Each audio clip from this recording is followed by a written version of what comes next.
صلى الله عليك يا رسول الله صلى الله عليك يا مولاي يا أبا عبد الله يا رحمة الله الواسعة ويا باب نجاة الأمة ما خاب من تمسك بكم وأمن من لجأ إليكم يا ليتنا كنا معكم سادتي فنفوز والله فوزا عظيما. All together, السلام على الحسين وعلى علي بن الحسين وعلى أولاد الحسين وعلى أصحاب الحسين. السلام عليك يا أبا الفضل العباس. السلام عليكم جميعا يا شهداء كربلاء ورحمة الله تعالى وبركاته. أما بعد، يقول الله في كتابه الكريم: بسم الله الرحمن الرحيم وجعلنا من الماء كل شيء حيا. آمنا بالله. صدق الله العلي العظيم. صلوا على محمد وآل محمد.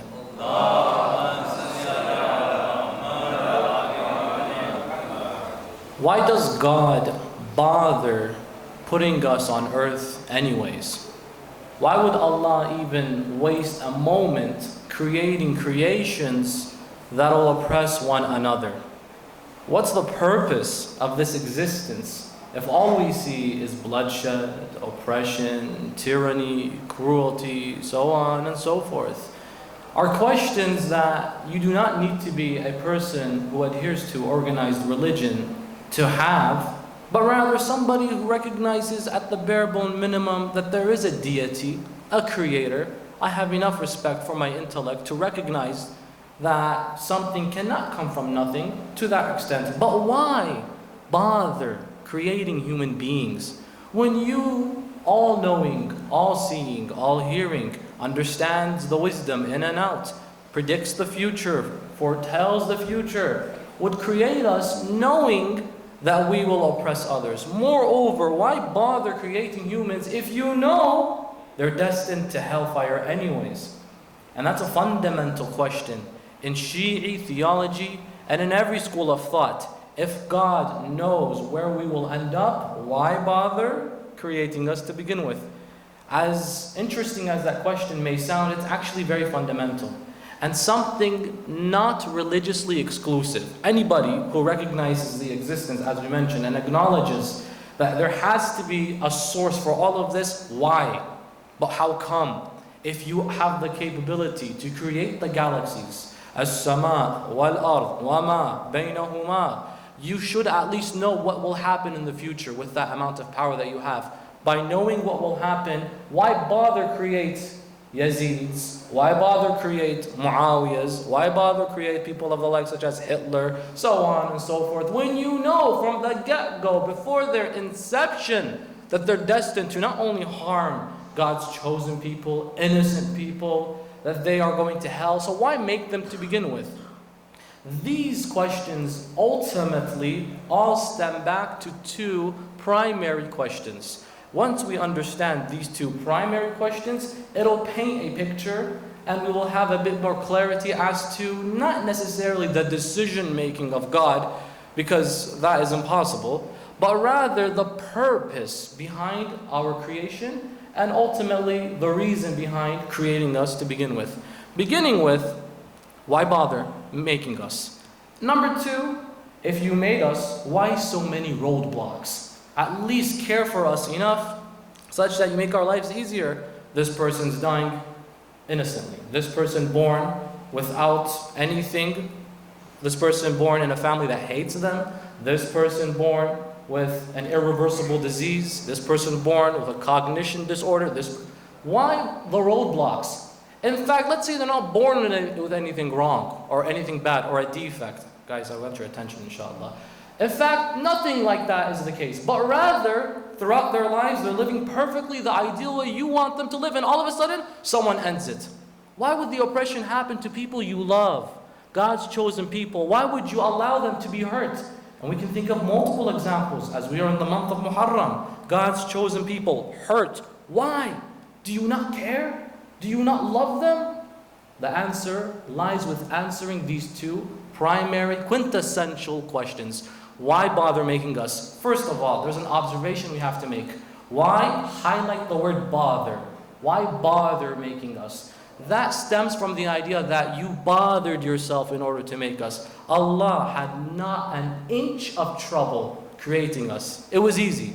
Because if Allah wants something to be done, all He has to do is say, kun fayakun. Be, and it will be. So Allah didn't waste an iota, a nanosecond of His time.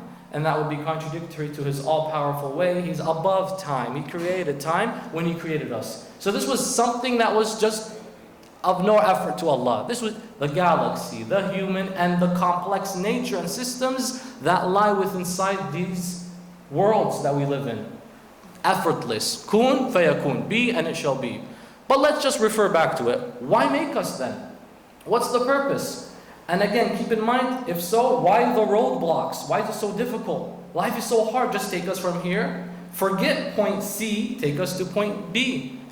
Take us there. Or actually forget point B, take us to point C. A is our creation. B is the dunya. C is the akhirah. You put us in the dunya so that we are able to trial ourselves, filter ourselves, and take the good people in the C category, the akhirah, either in hell or in heaven. Just skip the middleman. Don't you know what's going to happen ahead? Observe the 3 reasons the Quran gives you as to what is the purpose of our creation.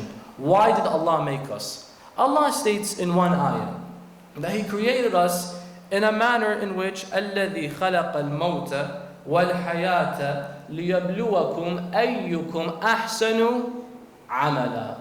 That He created the what? Answers please. The life and death? Death and life. He prioritized death above life. Because what's inevitable in this life is death. Everything else can happen, can go, is not determined, is not inevitable with the exception of death. So Allah prioritized death here. I, the one who made death and life. To do what? لِيَبْلُوَكُمْ. To trial you. Trial us. What does that mean?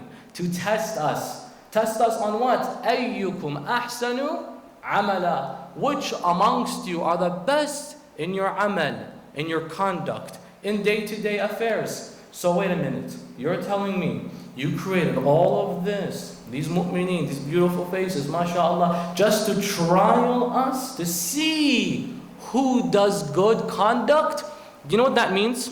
From the outset, it makes a statement that God, in order to figure out which one of us has good conduct, you have to trial us. Meaning, in order to find out the results, you have to test us. Meaning, you have to test us to know something which is wrong.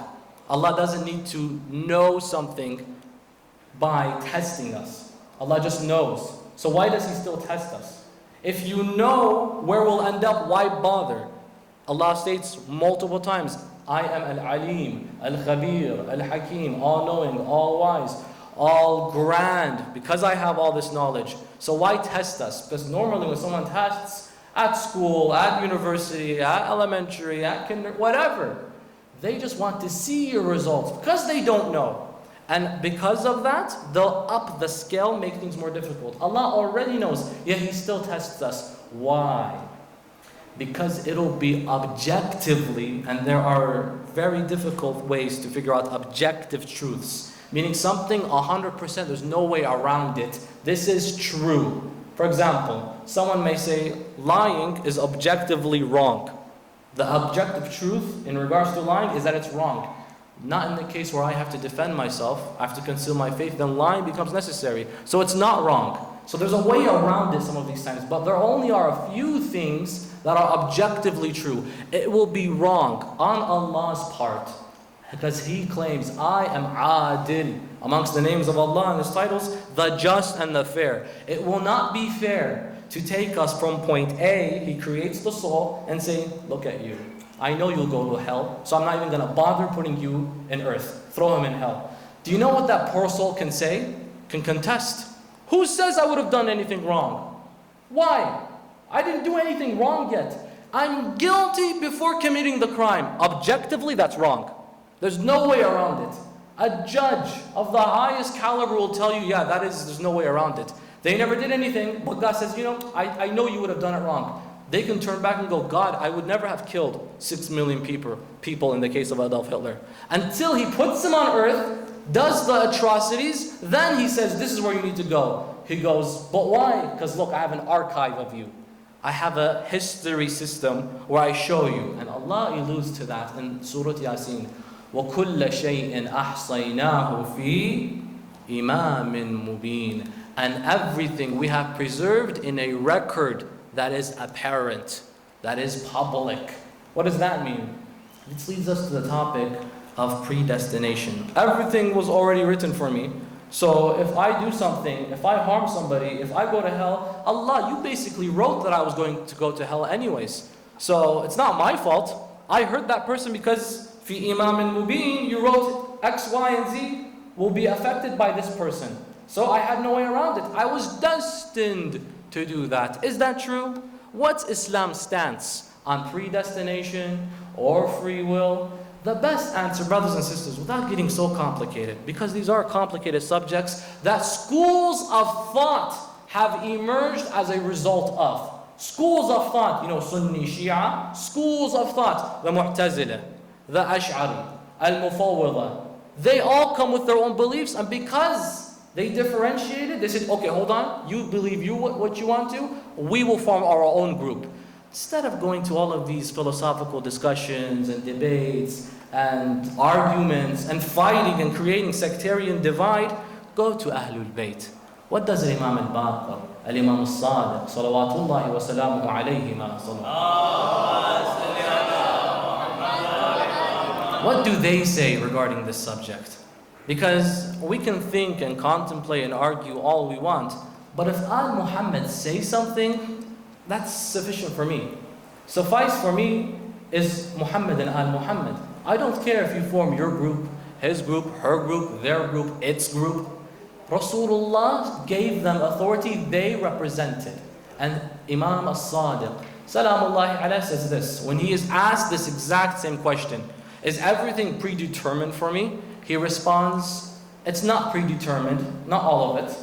And it's not all in the case of free will. He says, وَإِنَّمَا أَمَرْ بَيْنَ أَمْرَيْنِ, that it's a case between two cases. In which way? There are some things that are predetermined for you, that you have no say. Allah wrote this will happen. And there are other things you decide.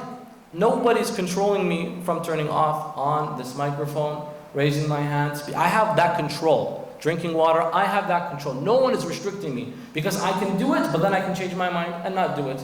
So the person that wanted me to do it, did they fail in the process? Did they say, I want you to do it, but then why did you retract? That means I failed? No, it's all my choosing. But what are the cases in which things were predetermined? Did you have a say in where you were born? Did you have a say in who your mother and father was? Did you have a say in the color of your eye? Did you have a say in the society you were going to be raised in? Did you have a say in the political sphere that you happen to live in? Did you have a say the year you were born in? Did you have a say in the type of knowledge that was given to you when you were raised? None of that was in your control. That was predetermined for you. That was muqaddar for you. If you ever hear in Surah Al-Qadr, that Surah Al-Qadr reflects that night of Qadr, in which the night of destiny will happen in the 23rd of the month of Ramadan. What does that mean? Everything's going to be predetermined now? I thought I had free will. No. Everything good and blessings and everything positive is predetermined for you. But it's up to you to maintain it.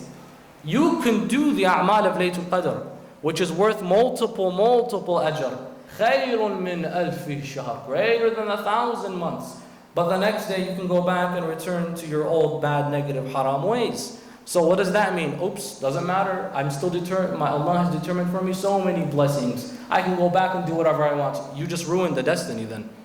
You affect your destiny. Because we control our destiny. I can decide to end it here, and I can decide to make it. Ultimately, Allah made us with the option to maintain. Allah made you for a purpose, but by default, He made you because He loved you. Otherwise, He wouldn't have made you. Now, Allah sees the future, and He sees the present, and He sees the past. Him knowing the future does not deter from you having a choice. I know you will fail. I just know it, because it's obvious. A professor who's been trying and working their socks off with that student who just will not get it. They don't bring their pencil number 1 to class. They are rude to the teacher. They're abrasive. They never do the homework. But I still have to give them that final exam, which determines whether or not they'll get a good mark, a good grade, and ultimately go on to university and college or community college.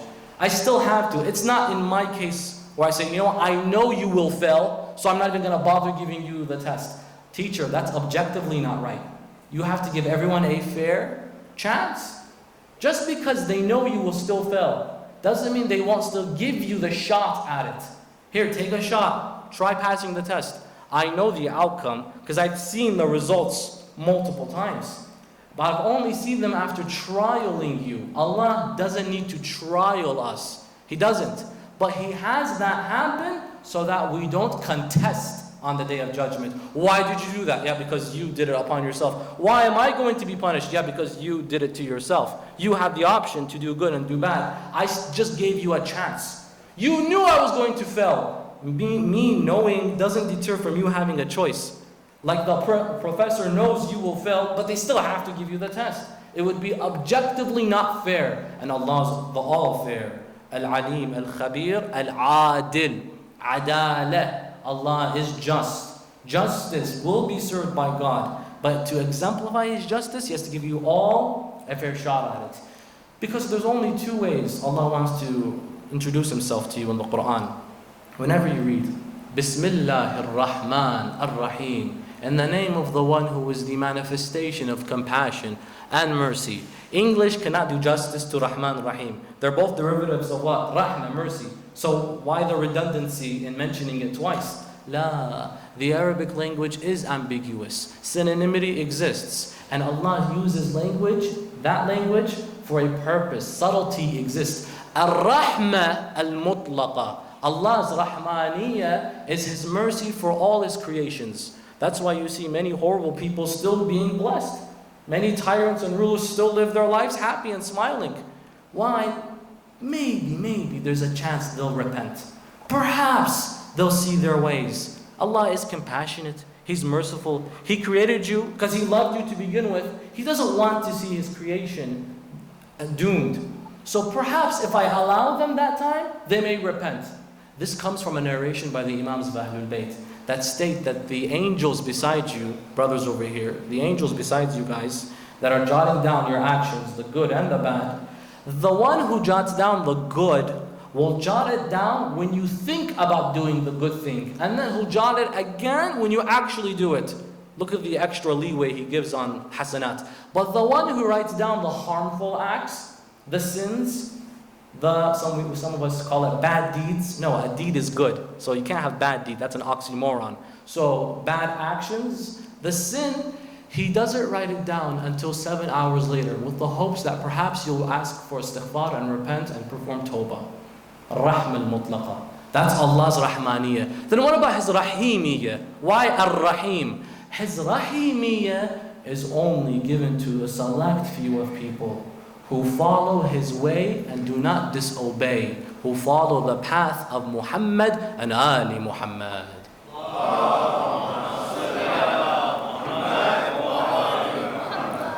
And that's the understanding as to why Allah trials us. Not so that He can receive an answer because He doesn't know the results. No, He knows the results to begin with. He still has to give you the option to try, but He does it so that you don't contest on the Day of Judgment. I would never have done that, but there's a whole list, and there's a whole archive system, and like a history that you can't delete. This is the only search history you cannot delete. And over here we have, you did something wrong on this day, this time, to that person. What do you say about that? You can't reject, because there's a thing that preserved it all. So that's in that regard. But we always are told in the second regard, reason number 2, why Allah created us. This is the more common one. What do people usually say? مَا خَلَقْتُ الْجِنَّ وَالْإِنسِ إِلَّا لِيَعْبُدُونَ. And I have not created jinn and human except to worship me. Allah created us to worship Him. Now, does that mean He created you and I to pray 5 times a day only? No. No. Because we've mentioned multiple times, عبادة إلا ليعبدون is not exclusive to salah only. We did that experiment where we said looking at the face of a believer is ibadah. Looking at the mother, your mother, is ibadah. Looking at things, dhikrullah, that remind you of Allah, the Ahlul Bayt, is a form of, you're worshipping Allah when you stare at that beautiful flag that says, Ya Aba Abdullah, or Ya Ali. Because that's a form of ibadah. Because they represent Allah to you. You're worshipping Allah. But it doesn't have to be things that directly tie into Allah. It could be an act with the niyyah for Allah. We mentioned brushing your teeth. I want to do that so I look like the ideal Muslim and represent Islam in a positive way. You brushing your teeth, you're worshipping Allah. Combing your hair, fragrancing yourself, cleaning your area. All that is a form of worship. So Allah is saying, I created you to worship me, not that I need your salah. Does Allah need our prayers? Does He need it? Allah is begging, please, please pray for me. Why? Usually when we say, let me pray for you, I'll pray for you, it means somebody, perhaps in general, is going through a time of distress. So they're dealing through a situation, I need your thoughts and prayers. Haven't we heard this enough? When a calamity occurs, what do usually people say? Thoughts and prayers. And the most silliest thing ever, 1 like equals 1 prayer. Or 1 comment, 1 share, 1 up, 1 retweet, 1 etc., 1 heart equals 1 prayer. How does, in any case, that's for someone who is asking for prayers because they need them. They want them. Does Allah want our salah? Does Allah want it? Yes. Does He need it? No. We need salah. We should not only need it, recognize that we need it, but we should also want it. Recognize that this prayer is only for my own good. If you can actually wake up 5 a.m., if you can actually stop the busyness of your day at Dhuhr and pray, and Asr and pray, Maghrib and Isha and pray, you have your priorities set. Who's going to force you to wake up 5 a.m.? Not just that, do wudu. And the water in the morning is usually cold, right? So it's like immediately you're awake now. I was just snoring 2 minutes ago. Now I have to pray and put my head down and get up and go back down. If you can do that, you can conquer anything. It provides you with priorities. There's a practical purpose for salah, let alone the plethora of spiritual benefits and purpose. We need salah, not Allah. Allah wants it from you, but He cannot force it upon you. La ikraha fi ddin. There is no compulsion. By the way, there is no compulsion in religion. We always associate it with somebody going, hey, pray now or else. Allah doesn't compel you either. This is also applicable through the perspective of Allah. I am not going to force you to pray. I am not going to force you to be guided. Because what does Allah say? What does He state? يُضِلُّ اللَّهُ لِمَنْ يَشَاءُ وَيَهْدِي اللَّهُ مَنْ يَشَاءُ. That Allah guides whoever He wills, misguides whoever He wills. Question. Allah is the one who misguides me. Allah just decides to guide me. No. Allah will guide you if you want guidance. He will not force you. If you want it, I'll give it. Here you go. And Allah will misguide you if you do not want guidance. قُلْ أَعُوذُ بِرَبِّ الْفَلَقِ مِنْ شَرِّ مَا خَلَقَ. And I seek refuge to the Lord of the falaq from the evil which He created. Allah created evil. From the evil from that which He created. The creation does the evil. I seek refuge from that evil, not from the creation. Min ma khalaq would be from His creation. But He said, min sharri ma khalaq. From the evil that the creation does. I seek refuge from that. Not from the creation, him or herself. Sometimes we read this ayah and we misunderstand it. God made evil. No, we're seeking refuge from the evil, from the creation that decided willingly to perform evil actions. And the third reason, brothers and sisters, as to why Allah decided for whatever purpose and mystery and mystical understanding to create us, إِلَّا مَنْ رَحِمَ رَبُّكَ وَلِذَلِكَ خَلَقَهُمْ, and to show mercy upon you from your Lord, and that was the reason why He created you, just to show mercy to you. Allah, if He wants to introduce Himself 113 times out of 114 times in the holy book He brought down as compassionate and merciful, Rahman, Rahim, that means He created you for these reasons. إِلَّا مِنْ رَحِمَ رَبُّكَ وَلِذَلِكَ خَلَقَهُمْ, except from the mercy of your Lord, and that was the reason He created you. He created you literally because He loved you. I want to impose on my creation my rahmah, my love, my compassion. O makhluq, O creation of mine, do not disobey me. Inni laka muhib, in al hadith al-Qudsi. I love you. Straight up, I love my creations.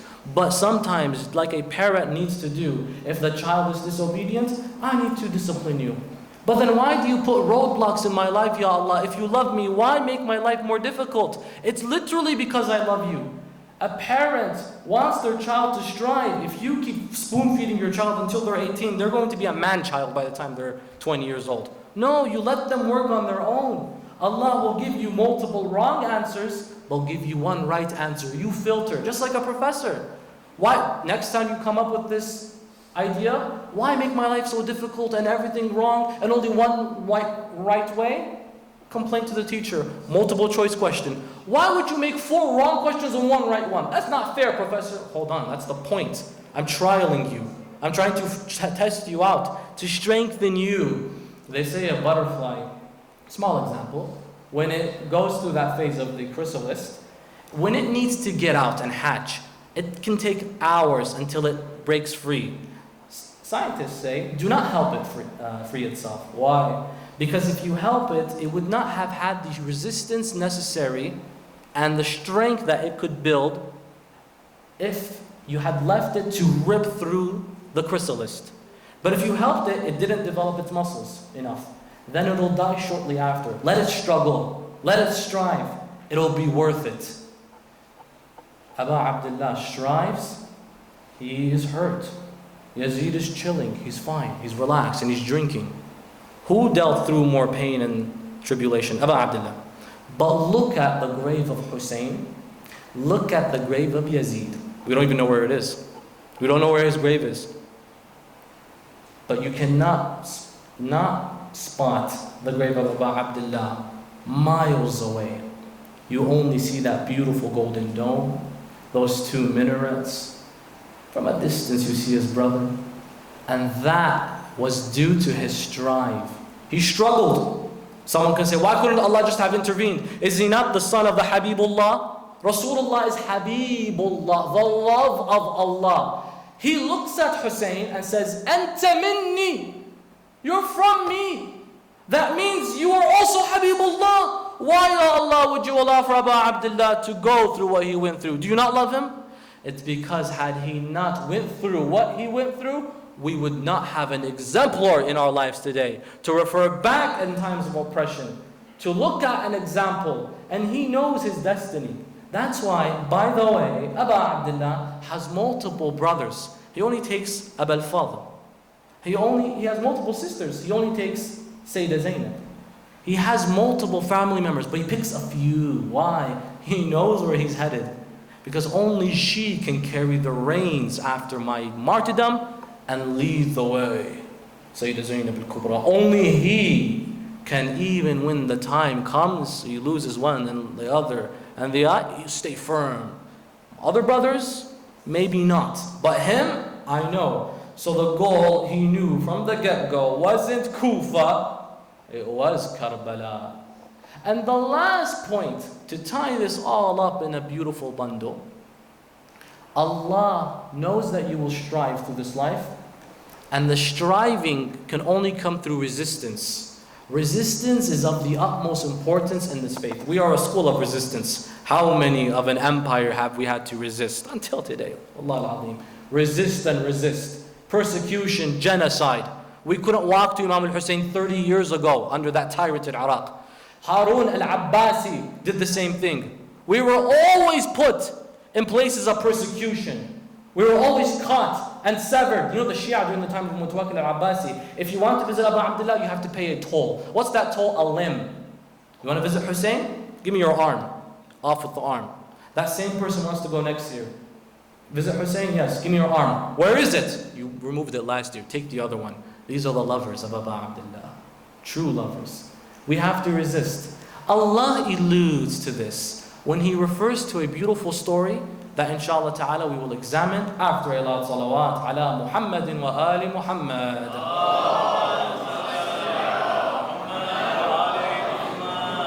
Inna Allah astafahu alaykum wa zadahu bastatan fil ilmi wal jism.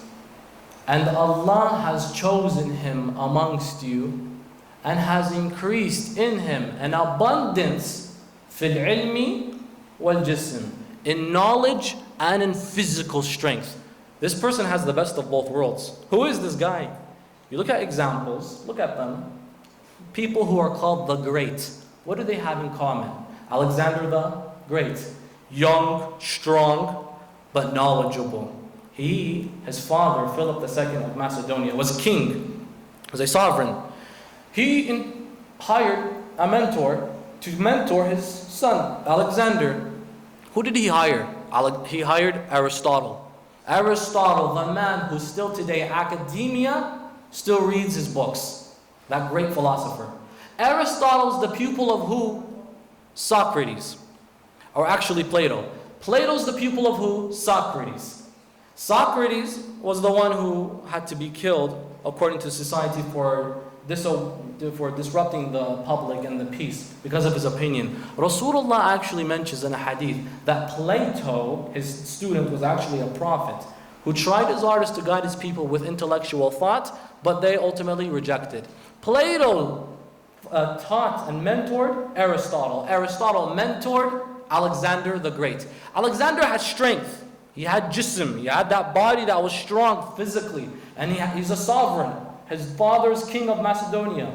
He combined it with knowledge that he gained from his mentor. He conquered all the continents available. 3 continents: Asia, Africa, and Europe. All that was under his control. Hence why it's called Alexandria in Egypt. And he went all the way to Pakistan. And he had control of the Roman Empire and region too. All of that was when he combined both of it. Combined both. Allah is referring to somebody here.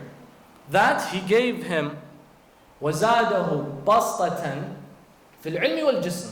And not just that, I chose them. إِنَّ اللَّهَ اصْطَفَاهُ وَزَادَهُ بَسْطَةً بِالْعِلْمِ وَالْجِسْمِ. Who is this person? In the story of Jalut and Talut. Jalut was an oppressive, strong, powerful man. Talut was chosen by the Prophet at the time. Banu Israel, the Israelites, have corrupted their ways after the Prophet Musa, and they lost all their teachings. And so they ask a prophet from amongst them, by the name of Prophet Samuel, or Samuel as the Bible refers to him. They ask him, send us someone, we need someone to help us. Send us a king and a guide. Why king and a guide? Because you could be a prophet but not necessarily have power. So they wanted both of these qualities, someone who's powerful and knowledgeable. Samuel says, I pick, he doesn't choose though, Allah tells him to elect, I pick Talut. Allah has given him ilm ziyada, extra knowledge. And what? Extra physical strength. And because of that, he was able to send his army. They crossed that river. They crossed the river, he trialed them. Allah says, this river is a trial for you. Do not drink from it. If you want, drink a little bit of it. They had, what some historians say, 80,000 to 100,000 men in their army, in Talut's army. Jalut was afraid. When they got to the river, don't drink from it. Here's a test. Do you know how many didn't drink from it and actually crossed? How many? 313. When they made it to the other side, Jalut was waiting. He's this big man. And he looks at 313. He's laughing. This? Seriously? Against me? There was a young boy amongst them by the name of David, Dawood alayhi salam. He with one strike took him down. And that brought victory to the day, to the moment, and to Banu Israel. Because they had in their leadership somebody spearheading this campaign through ilm and strength. We have a beautiful example with Amir al-Mu'mineen in this regard. And that's how we have in this night the example of Abu al-Fadl as well. Abu al-Fadl sees his dad in the battle of Siffin.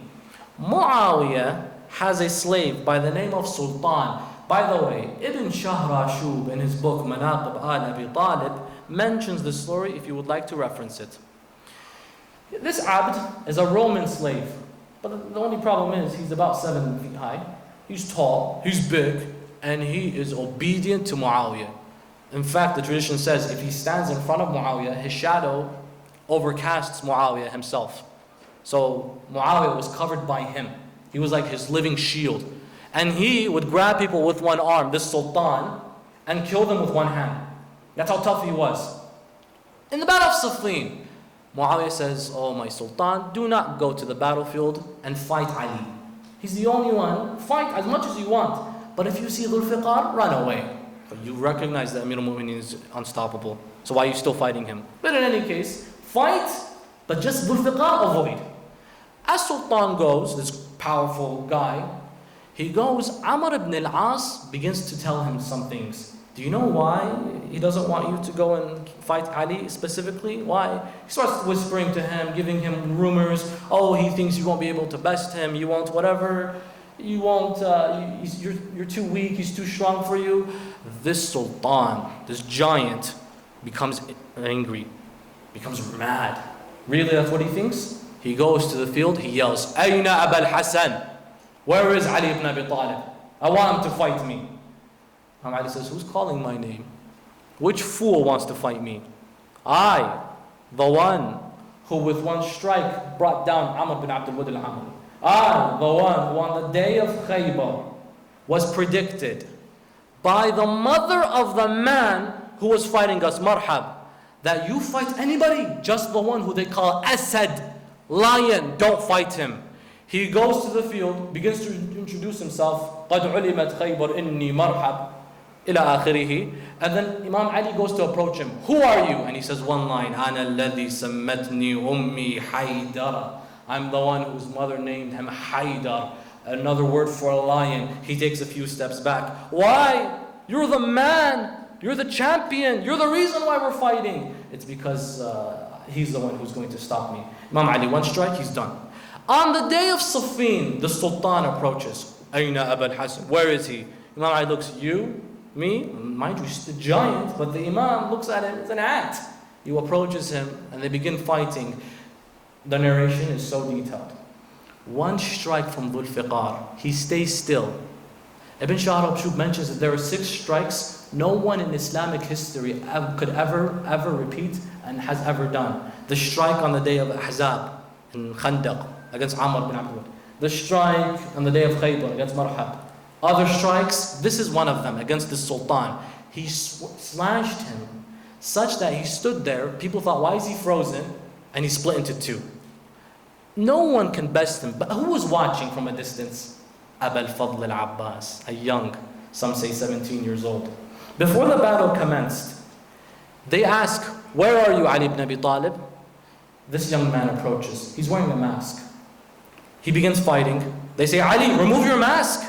Let's see your face as we fight you. Removes it, it's not him. Then Imam Ali comes from behind. You're not Ali, you're Ali. Who's this? And he begins to introduce himself. Ana Abu al-Fadl al-Abbash, Qamar Bani Hashim, Kafil al-Hawashim.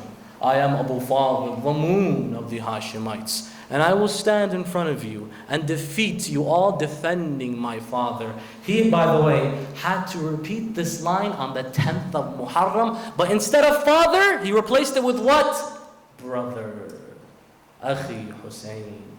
He goes to Aba Abdullah. And he says, I'm the last one. Akbar, dead. Qasim, dead. Brothers, Radi', dead. Let me fight. Abu Abdullah says, I can't, not you. If there's anybody I want to stay with me, it has to be you. Then at least let me get water. Why? Why the insisting? Sukayna is screaming, Atash al-Atash. The thirst, the thirst. Imagine. Let me do something.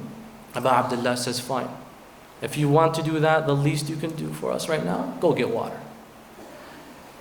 He goes, before he goes, he carries a flag. He holds the flag. He goes to the field and he introduces himself in such an interesting way that inflicts so much fear into their hearts. He says, أنا الذي أعرف عند الزمجرة بابن علي المسمى حيدرة. I am the one who was well known on the battlefield. I killed your fathers in Siffin. Don't worry, you'll remember who I am. And if you still don't recognize who I am, from the son of the one named Ali, the titled Haydar. He goes and charges. By the way, the books of narrations, all of them describe him as having a towering presence, broad shoulders, mesmerizing eyes, eloquent in his speech, knowledgeable in his ilm, beautiful was his complexion, and the nur that came from him and was illuminating from him was unmatched, such that they called him Qamar Bani Hashim, the moon of the Hashimites. And he charges. By the way, no one came to fight him. They're afraid. Of course he would be. This is the son of Ali. He makes his way to the riverbed. Brothers and sisters, there's a line in the Quran. Whenever you think of Abbas, remember this line. Allah says, وَجَعَلْنَا مِنَ الْمَاءِ. Continue the line. كُلَّ شَيْءٍ. Continue it. حَيَّا. And we created from water all life. He goes, collects water, throws it away. What did you just do, Ya Abul Fadl? You basically threw life away. Because life is water, and water is life. So when you throw it away, aren't you thirsty? Indeed he is. But life is meaningless if it's not for the sake of Abu Abdullah. And he begins to say, Ya nafsu min ba'd al-Husayn. Ya nafsu min ba'd al-Husayni huni. Wa ba'dahu la kunti an takuni. هذا حسين وارد المنون وتشربين بارد المعين والله ما هذا فعال ديني ولا فعال صادق اليقين. O self, you want to drink this water and the coldness from it, while Hussein drinks from the cup of death. By Allah, this is not from the character of me, nor is it from the character of the trustworthy one. And he charges, makes his way back to the tents. And you all know what happens. As he's making his way back to the tents, Al-Ain, standing behind a palm tree, jumps out at Abul Fadl and strikes the right arm of Abbas, severing it. And then he says, Wallah in qata'tumu yamini inni uhami abadan an dini wa an imamin sadiq al-yaqini najl al-nabi al-tahir al-amini. By Allah, you have severed my right arm, and I will remain forbearant in defending the message of my brother, my Imam, the one on the straight path, the son of the daughter of Rasulullah. He makes his way and he charges and marches. The flag that he was holding with the right is now being held by the left. Abul Fadl Abbas continues to make his way until another la'in from the palm tree country, they can only strike him. That's how afraid they were. It comes out at him and severs the left hand of Abu al-Fadl, and then he says, Ya nafsu la taghshi min al-kuffari wa abshari bi rahmatil jabbari ma'a al-nabi al-mustafa al-mukhtari qad qatta'u bi baghihim yasari faslihim ya rabbah harnari. O self, do not be afraid from the enemy. Remain forbearant by Allah. They have now severed my left arm, but I will stay firm on this path and on the path of my brother. O Allah, bring upon them hellfire. And then Abu al-Fadl Abbas has no arms. Where does he hold the flag? They say with whatever is left. And from the tents, they can't tell if he's doing well. He's far away when you see where he's buried. And where the mukhayyam is, you find that there's a long distance. So how can they tell if he's okay? By looking at the flag, until all of a sudden Sukaina sees that flag fall. They surround Abu al-Fadl al-Abbas. They come at him from all these corners, and they begin shooting arrows at his way. One man came with the sword, slashed his foot. Another man came with a pole and smacked the head of Abu al-Fadl. He fell off the horse. One of our marajih say, I saw Fatima Zahra in my dream. She said to me, whenever you recite this musibah of my son, because Abbas is Fatima's son, whenever you recite this, normally someone who falls down from their horse has their hands to break their fall. My Abu al-Fadl had no hands to break his fall. He just fell on the floor on his face, and he called out, Akhi Hussein. Abu Abdullah makes his way, but they see that Imam Hussein stops for a moment, looks down and continues. Later on they ask, why did you stop and then continue? He said, because I saw the hand of my brother and that broke my heart, and he kissed it. He continues to make his way to where his brother fell, and then he sees him in that state. But before that even happened, Shimr ibn Dhul Joshan says to Harmula ibn Kahil, shoot the arrow, and an arrow comes in his eye and blinds the right eye of Abu al-Fadl, and he's on the floor and he sees his brother. He begins to say, Al-an inkasara dhahri wa qallat hilati, and now my back has been broken and I have lost all my strength. Abbas hears his brother approaching, but he doesn't know it's Imam al-Hussein. Do you know what he says? He says, man, do not kill me. I want to wait for my brother to die in his lap.